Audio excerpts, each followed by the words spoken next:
Hello दोस्तों, मैं आप सभी का स्वागत करता हूं सिक्योरिटी एग्जाम अड्डा यूट्यूब चैनल पर। और सभी से निवेदन करना चाहता हूं, अगर आप बीए की एग्ज़ाम की तैयारी कर रहे हो, अगर आप बीए की तैयारी कर रहे हो और बीए में आप जब कौन से सेमेस्टर में सेकंड सेमेस्टर की तैयारी कर रहे हो, तो आपके लिए बहुत महत्वपूर्ण रहने वाला है रूसो। कौन सा? रूसो। रूसो के बारे में जो पाश्चात्य राजनीतिक विचारक की बात करेंगे। इसमें बात करेंगे कि रूसो के द्वारा जो सामाजिक समझौता दिया गया था, जो सबसे ज़्यादा एग्जाम में पूछा जाता है, इसकी तुलना करवाई जाती है, आलोचनाएं, इन सारी बातों को हम देखेंगे कि रूसो का जो सामाजिक समझौता था वो क्या था, क्या क्या पढ़ने वाले हैं, सारी बात करेंगे। लेकिन लेकिन क्या करना है, ना भूलें, चैनल को सब्सक्राइब करना ना भूलें। आगे से आगे पूरी की पूरी पॉलिटी करवाई जाएगी आपको। चलते हैं आगे। तो इसमें यूनिट 2 रहने वाला है, आधुनिक राजनीतिक विचारक रहने वाला है। इसमें हम किस किस को पढ़ेंगे? निकोलो मेकियावली को पढ़ेंगे। किसको? निकोलो मेकियावली को पढ़ेंगे। निकोलो मेकियावली को पढ़ेंगे। मेकियावली के साथ साथ में आप थॉमस होब्स को पढ़ेंगे। होब्स के बाद में जॉन लॉक। जॉन लॉक के बाद में अब पहले किसको पढ़ रहे हैं हम? रूसो को पढ़ रहे हैं, क्योंकि रूसो सबसे ज़्यादा महत्वपूर्ण रहने वाला है। ठीक है जी। तो चलो पढ़ते हैं क्या है। अब इस लेक्चर में हमें क्या क्या पढ़ने वाले हैं, जो ये हमारा लेक्चर रहने वाला है, इसमें हम क्या क्या पढ़ने वाले हैं। तो रूसो का जो सामाजिक समझौता सिद्धांत है, यह क्या है, किस पुस्तक में दिया गया है, किस में? तो रूसो का, रूसो न तो राजनीतिज्ञ था न दार्शनिक था, लेकिन अपनी तीक्ष्ण बुद्धि के कारण क्या था, एक विचारक था जिसने सामाजिक समझौता दिया था। और उसने एक पुस्तक लिखी थी, सामाजिक अनुबंधन। इसके बारे में पढ़ेंगे, सामाजिक समझौते और विशेषताएं क्या क्या है, और इसकी क्रिटिसिज्म क्या क्या किया जाता है, आलोचनाएं क्या क्या है, इन सारी बातों की हम चर्चा करने वाले हैं। तो इस चर्चा में रहने वाले हैं, पहले पहले जो रूसो का सामाजिक समझौता है उसकी व्याख्या क्या है, किस प्रकार से ये रहने वाला है क्या नहीं है। तो फ्रांसीसी क्या रहने वाला है कि ये जो फ्रांसीसी दार्शनिक रूसो था, रूसो उन महान विचारकों में से एक है जिनके विचार देश और देश काल की सीमा लांघ कर विश्व में सदैव के सब प्रभावित किए। केवल देश देश के लिए नहीं भाई, यूरोप में जन्मा था लेकिन पूरे विश्व को क्या किया है इसने? प्रभावित किया है। प्रभावित करते हैं। न रूसो न तो राजनीतिज्ञ था, न ही दार्शनिक था, किंतु फिर भी वह तीक्ष्ण बुद्धि के कारण क्या था? राजनीति शास्त्र में के दार्शनिक के रूप में प्रसिद्ध है। दार्शनिक के रूप में क्या है? प्रसिद्ध है। होब्स एवं लॉक।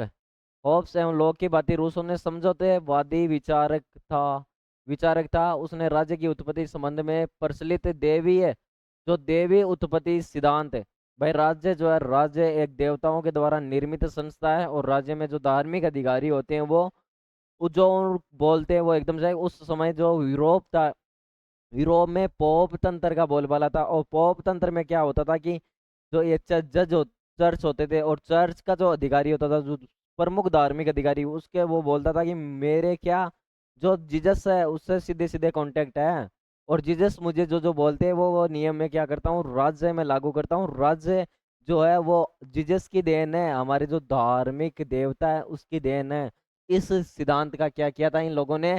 खंडन किया था। खंडन करके समझौता सिद्धांत का प्रतिपादन किया था। अब समझौता सिद्धांत क्या है? तो समझौता सिद्धांत याद रखना, जब मनुष्य बर्बर स्थिति में था, एकदम असभ्य था, जंगलों में रहता था, कुछ कोई नियम नहीं, कायदे नहीं, उनकी स्वतंत्रता ही क्या थी?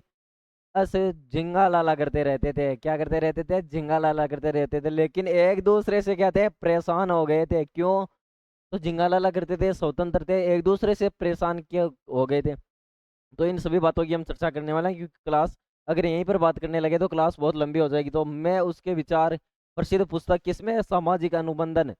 किस पुस्तक में? सामाजिक अनुबंधन पुस्तक में ये सारे के सारे संकलित है या उपलब्ध है। यह पुस्तक 1762 में क्या हुई थी? प्रकाशित हुई थी। शीघ्र ही क्या लोकप्रिय हो गई, और सामाजिक अनुबंधन के सिद्धांत के माध्यम से स्वतंत्रता और क्रांति का संदेश दिया था। किसका संदेश देती है?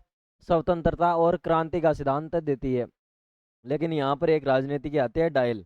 और डायल कहते हैं, रूसो ने इस पुस्तक के माध्यम से यूरोप के सामने पुरानी व्यवस्था को तोड़कर नई व्यवस्था स्थापित करने का मार्ग प्रशस्त किया था। भाई, नई जो पुरानी व्यवस्था चल रही थी, पोप तंत्र के आधार पर जो व्यवस्था चल रही थी, उस व्यवस्था को तोड़ मोड़ कर सीधा सीधा सिद्धांत दिया कि जो राज्य होता है वो राज्य में गुणकारी लोगों का क्या होना चाहिए? अस्तित्व होना चाहिए भाई, है ना। राज्य एक हितकारी संस्था है। फिर हम बात करेंगे सामाजिक अनुबंधन क्या है। तो सामाजिक अनुबंधन क्या है, सोशल जो कॉन्ट्रैक्ट है, वो सोशल कॉन्ट्रैक्ट क्या है। सोशल कॉन्ट्रैक्ट का मतलब है कि मानव एक दूसरे से, समाज एक समाज का दूसरे समाज से जुड़ना, अनुबंधन होना।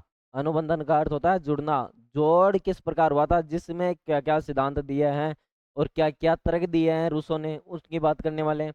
तो याद रखना कि रूसों ने मानव, पहला ही पहला जो तर्क दिया है वो कौन सा है, मानव स्वभाव, ह्यूमन नेचर का स्वभाव दिया है। तो ह्यूमन नेचर किस प्रकार, रूसो मानव स्वभाव के दो भागों में बांटता है। पहला भाग जो है उसमें स्वभाव में लोग के मानव स्वभाव से प्रेरित है।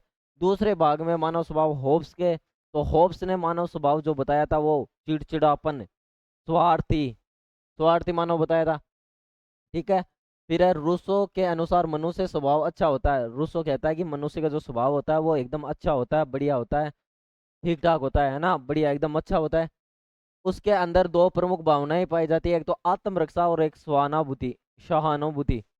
आत्मरक्षा, क्योंकि मनुष्य की जो प्रथम इच्छा होती है वो स्वयं की रक्षा करना, जीना चाहता है। अगर जीना चाहता है तो उसे रक्षा करनी होगी। रक्षा, दो भावनाएं पाई जाती है। ठीक है। पहली भावना के कारण मनुष्य आत्मरक्षा चाहता है और दूसरी भावना के कारण वह अन्य व्यक्तियों के प्रति उदार कामनाएं करता है। भाई सहानुभूति होगी तो दूसरे के प्रति प्रेम जग प्रेम झलकेगा। इस प्रकार की मूल स्वभाव की सत्य, प्रेम, शांति का संयोग है। कौन सी मूल स्वभाव, सत्य, प्राप्त, सत्य, प्रेम, शांति, सहयोग का भाव पाया जाता है। ठीक है। रूसो रूसो मानता है कि क्या मानता है, रूसो मानता है कि मनुष्य का मूल स्वभाव कुछ परिस्थितियों के कारण बदलता है। जनसंख्या बढ़ने लगी, मनुष्य धीरे धीरे आजीविका के लिए कृषि करने लगा। हाँ, यह भी बात सही है इसकी, कि मनुष्य का जो स्वभाव होता है वो किसी कुछ परिस्थितियों के कारण बदलता है। जैसे उसकी हृदय को कोई गहरी चोट लगती है या उसे कुछ आवश्यकता होती है, उस आवश्यकता की पूर्ति करने के लिए उसे कुछ ऐसी परिस्थितियां आ जाती है जिसके कारण क्या करता है, उसका स्वभाव बदल जाता है। और यह परिस्थिति बदलने का क्या, जनसंख्या धीरे धीरे बढ़ी और धीरे धीरे बढ़ी तो इसे आजीविका चलाने में कठिनाई हुई तो कृषि करने लगा। उस समय मनुष्य का जीवन संपत्ति आई। जब आजीविका चलाने के लिए क्या आई, उस समय मनुष्य के जीवन में संपत्ति आई। संपत्ति लड़की नहीं भाई, संपत्ति क्या आई है, संपत्ति आई है। संपत्ति ने मानव जीवन को प्रवेश करते ही मनुष्य का स्वभाव बदलने लगा। भाई संपत्ति जैसे ही मनुष्य के जीवन में प्रवेश करती है तो आपको पता है, जैसे ही पूंजी जेब में आती है तो मनुष्य का स्वभाव वैसे ही बदल जाता है। बदलने लगा, मनुष्य स्वभाव बदलने लगा, वह संपत्ति अर्जित करने लगा, उस पर अधिकार जमाने लगा। संपत्ति के कारण वह घमंडी और स्वभाव भ्रष्ट हो गया या दुष्ट हो गया। क्या हो गया, दुष्ट हो गया। जैसे संपत्ति अर्जित करने लगा और संपत्ति जो होगी, अब संपत्ति के कारण ही चलेगा सब कुछ, तो क्या हो गया, संपत्ति के कारण चलेगा तो उस पर अधिकार जमाने लगा कि यह संपत्ति जो है यह मेरी है, इस पर किसी अन्य का अधिकार नहीं है। अधिकार करना चाहता हूँ मैं उसे क्या करूंगा, युद्ध करूंगा। ठीक है। और इसी के कारण वो घमंडी हो गया। एक तो जिसके पास ज्यादा संपत्ति होगी तो वो घमंडी हो जाएगा, घमंडी होने के साथ साथ वो संपत्ति बचाने के लिए दुष्ट बन जाएगा, छल कपट का सहारा लेगा। ठीक है। चले नेक्स्ट, नेक्स्ट है आपके लिए प्राकृतिक अवस्था। दूसरा जो सिद्धांत देता है वो प्राकृतिक नेचर स्टेट की देता है ना, प्राकृतिक अवस्था। और प्राकृतिक अवस्था ने रूसों को तीन भागों में बांटा था, जिसमें पहली अवस्था जो थी, जो जब मानव से नितांत प्राकृतिक अवस्था में था, इस अवस्था में मनुष्य स्वतंत्र पैदा हुआ था। क्या हुआ था, स्वतंत्र पैदा हुआ था, नितांत अवस्था थी। और प्रारंभिक जो अवस्था थी वो क्या, एक आदर्श अवस्था थी। क्यों आदर्श अवस्था थी, जिसमें मनुष्य विवेकहीन था, विवेक नहीं था, समझ नहीं थी मनुष्य के पास में, लेकिन सभ्य, आत्मनिर्भर और संतुष्ट एवं प्रसन्न था। भाई विवेकहीन था लेकिन सभ्य था, आत्मनिर्भर था, स्वयं शिकार करता था, खाना प्राप्त करता था, साथ ही साथ संतुष्ट एवं प्रसन्न था, जितना खाना मिला खाया बस सोया, संतुष्ट था, ना किसी की टेंशन ना कुछ और, जंगल में झिंगाला ला करके सो जाता था। ठीक है। उसके पास भाषा नहीं थी। अब जब व्यक्ति के पास भाषा नहीं होगी तो क्या क्या नहीं होगा, विचारों का आदान प्रदान नहीं होगा। अगर आदान प्रदान विचारों का नहीं हुआ तो विवेक ज्ञान भी नहीं था, इसलिए घृणा व छल कपट से दूर था। भाई विचारों आदान प्रदान नहीं होगा तब तक घृणा छल कपट ऐसी भावनाएं जागृत नहीं होगी। दूसरी जो अवस्था बताता है वो क्या बताता है, दूसरी अवस्था में बताता है कि जनसंख्या वृद्धि के कारण लोगों में रहन सहन भिन्नता आने लगी। जैसे जैसे जनसंख्या बढ़ी, जनसंख्या जैसे जैसे बढ़ी तो लोगों में भाषाएं आई तो विचारों का आदान प्रदान हुआ तो रहन सहन में भिन्नता आने लगी। और जैसे जनसंख्या बढ़ी तो लोगों की क्या बढ़ने लगी, नीड्स बढ़ने लगी, आवश्यकताएं बढ़ने लगी, आवश्यकता की पूर्ति के लिए वह साधन ढूंढने लगे।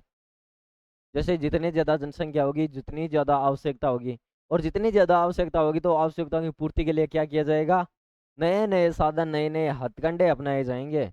तीसरी अवस्था में वो बताता है कि व्यक्तिगत संपत्ति का प्रादुर्भाव हुआ। तीसरी अवस्था में भाई जनसंख्या ज्यादा होगी तो व्यक्तिगत संपत्ति बढ़ेगी। भाई लोग अपनी अपनी संपत्ति पर क्या करेंगे, अधिकार जमाएंगे। सभ्य समाज का जनक वह व्यक्ति रहा होगा। जो पहला जो हमारा सभ्य समाज है, जो आज का जो समाज है उसका जो जनक रहा होगा, रूसो के अनुसार कौन रहा होगा, जिसने पहले सबसे पहले भूमि के टुकड़े को घेर कर यह कहा होगा कि ये मेरा, और अन्य लोगों ने सहजता से स्वीकार कर लिया। व्यक्तिगत संपत्ति के कारण मनुष्य का विकास तो हुआ लेकिन वो प्राकृतिक भोलापन और सहजता समाप्त हो गई थी। रूसो के अनुसार क्या कह रहा है कि सभ्य समाज का जो जनक है वो पहला व्यक्ति होगा जिसने एक भूभाग चुना और उस भूभाग पर खेती की और क्या किया कि यह जो जगह है ये किसकी है, ये मेरी जगह है। और बाकी लोग जब जनसंख्या कम थी तो भूभाग खाली पड़ा था तो लोगों ने बोला कि ठीक है ये जनसंख्या, ये जो भूभाग है ये तेरा है, हम और देख लेंगे। सहजता से स्वीकार कर लिया। संपत्ति से क्या हुआ, इसका विकास तो हुआ लेकिन वो जो प्राकृतिक भोलापन है, सहजता है, जो दूसरों के प्रति प्रेम भावना है, ये क्या हो गई, समाप्त हो गई। जब संपत्ति हो गई तो क्या हुआ, छल कपट का सारा लेना लगा। चले नेक्स्ट। नेक्स्ट में अगर बात की जाए तो अनुबंधन और सामाजिक समझौता क्या है इसका। अनुबंधन सोशल जो सोशल कॉन्ट्रैक्ट है वो क्या है। प्राकृतिक अवस्था में जब कलह और संघर्ष ऐसे नहीं हो गए, भाई प्राकृतिक अवस्था थी और प्राकृतिक अवस्था में क्या था कि मनुष्य एक दूसरे से लड़ते रहते थे, अधिकार जमाते रहते थे, उन पर कोई नियम कायदे कानून कुछ नहीं था। नियम कायदे कानून कुछ भी नहीं था। तब क्या हुआ, तो लोग प्राकृतिक अवस्था का अंत कर सभ्य समाज सिविल सोसाइटी की स्थापना के लिए परस्पर समझौता किया। भाई अब मनुष्य सारे के सारे एक दूसरे से तंग आ चुके थे, तो उन्हें लगा कि हाँ हमारे ऊपर भी क्या होना चाहिए, एक सभ्य समाज होना चाहिए। सभ्य समाज का अर्थ यहाँ पर यह है कि उन लोगों के द्वारा राज्य का निर्माण किया गया था। राज्य का निर्माण किस प्रकार, क्योंकि लोगों ने एक जगह होकर सबने मान लिया कि ठीक है हम जो कर रहे हैं वो गलत है, और हमें क्या करना चाहिए, जो हमारे अधिकार है वो एक ऐसी संस्था को सौंप देने चाहिए जिससे क्या हो सकता है, हमारा विकास हो सके। ठीक है ना। परस्पर भावना समझौता किया, रोल क्या है, सोशल कॉन्ट्रैक्ट है। इसका सामाजिक अनुबंध रूसो के शब्दों में हम में प्रत्येक व्यक्तित्व और अपनी पूर्ण शक्ति को सामान्य प्रयोग के लिए सामान्य इच्छा के सर्वोच्च नियंत्रण को सौंप देते हैं। एक ऊंची संस्था होगी उसे हम सारा नियंत्रण सौंप देते हैं, तथा एक समूह के रूप में हम में प्रत्येक व्यक्ति समूह में अविभाज्य अंग के रूप में व्यक्तित्व और पूर्ण शक्ति का प्राप्त करेगा।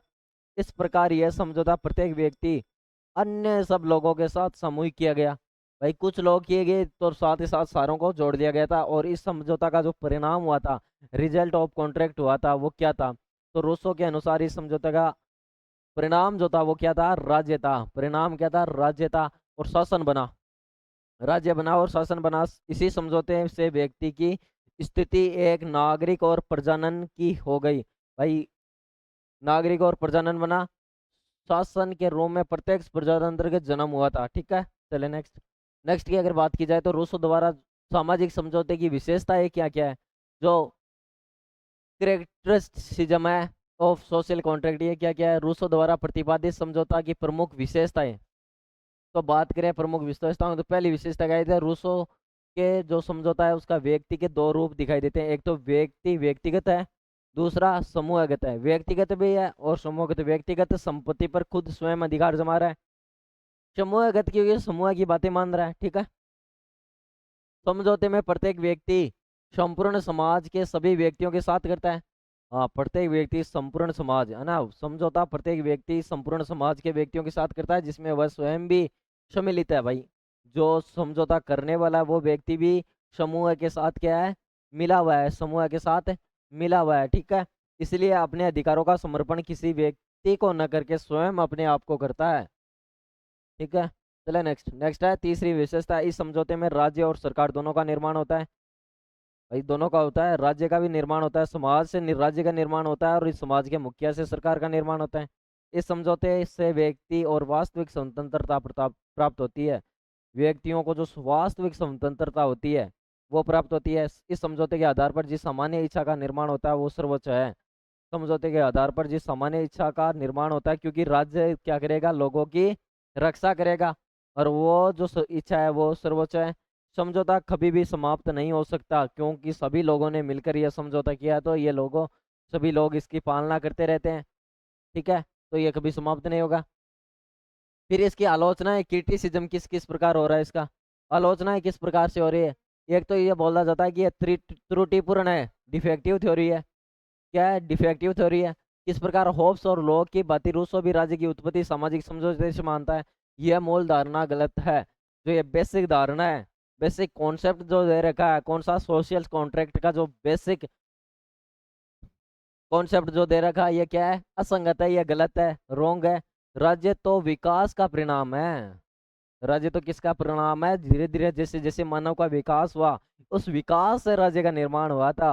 ठीक है, तो ये क्या है, परिणाम है। बेंथम ने ठीक ही कहा है, हम राज्य की आज्ञाओं का पालन इसलिए नहीं करते कि वह हमारे पूर्वजों ने कोई समझौता किया था। क्योंकि यहाँ पर बेंथम कहता है कि, बेंथम क्या कहता है कि हम राज्य की आज्ञाओं का पालन इस प्रकार नहीं कर रहे हैं कि वो हमारे पूर्वजों द्वारा बनाए गया नियम दिए गए हैं कि हमें मानने, इसलिए नहीं कर रहे हैं, है ना। पूर्वजों ने कोई समझौता किया है, क्योंकि हम हमारे विकास के लिए, राज्य एक हितकारी संस्था है, और राज्य का निर्माण मनुष्य के विकास के लिए किया गया था, मनुष्य के विकास के लिए किया गया था। ठीक है, फिर सिद्धांत और ऐतिहासिक नहीं है, सिद्धांत ऐतिहासिक नहीं है, थ्योरी इज नॉट हिस्टोरिकल। ऐतिहासिक नहीं है, सामाजिक समझौते की जो इतिहास द्वारा पुष्टि नहीं होती है। रूसो ने इस बात कहीं भी स्पष्ट नहीं करता है कि सामाजिक समझौता जो ऐतिहासिक है या काल्पनिक है। यदि यह काल्पनिक है तो महत्वहीन है, और यदि ऐतिहासिक है तो उसकी कोई पुष्टि और तथ्य द्वारा नहीं होती है, दोनों में त्रुटि रखता है। फिर है मानवीय स्वभाव का त्रुटिपूर्ण चित्रण। मानव का जो स्वभाव है उसका त्रुटिपूर्ण चित्रण क्या है, किस प्रकार। तो रूसो ने मानव समाज को दो स्तर पर बताए। पहले में मानव स्वभाव अच्छा था, किंतु बाद में वो खराब हो गया। यह बात अतार्किक है, क्योंकि मानव का मूल स्वभाव अपरिवर्तनशील होता है। ये बात आपको पता है कि मानव जो मूल स्वभाव होता है ना, बेसिक जो उसका नेचर होता है, वो हमेशा अपरिवर्तनशील रहता है, किसी भी तौर पर उसे बदला नहीं जा सकता। ठीक है, उसमें अच्छाई और बुराई गुण आरंभ से ही विद्यमान होते हैं। रूसो के तथ्य उपेक्षा की है। चले नेक्स्ट, नेक्स्ट की अगर बात करें तो नेक्स्ट है प्राकृतिक अवस्था में अवस्था का त्रुटिपूर्ण चित्रण। त्रुटिपूर्ण चित्रण किस प्रकार, प्राकृतिक अवस्था, रूसो की कल्पना पहले प्राकृतिक अवस्था बहुत अच्छी थी, किंतु बाद में भ्रष्ट हो गई। वस्तुतः प्राकृतिक अवस्था तो कभी भी इतनी स्वर्णिम नहीं थी जितनी वह चित्रित करता है। साथ ही प्राकृतिक अवस्था के दो गुणों की ऐतिहासिक या तार्किक प्रमाण नहीं मिलते भाई, प्रमाण नहीं देता है। निरंकुश निरंकुशवाद का समर्थक।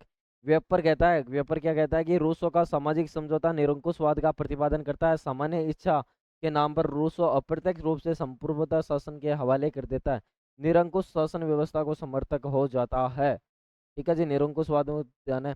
जो हमारा अगला रहने वाला है वो रहने वाला है जेरेम बेंथम। कौन रहने वाला है, जेरेम बेंथम रहने वाला है। कल हम बात करने वाले हैं, कल की क्लास में बात करने वाले हैं जेरेम बेंथम की, है ना। बिल्कुल देखना ना भूले। और हमारे कौन सा,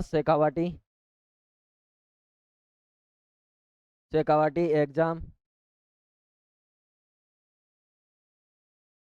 अड्डा चैनल को सब्सक्राइब करना ना भूले। ठीक है, क्लियर है सभी को।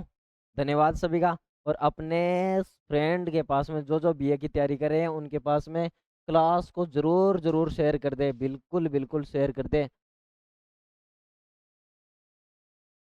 बिल्कुल बिल्कुल शेयर कर दे सारे के सारे। ठीक है, धन्यवाद सभी का।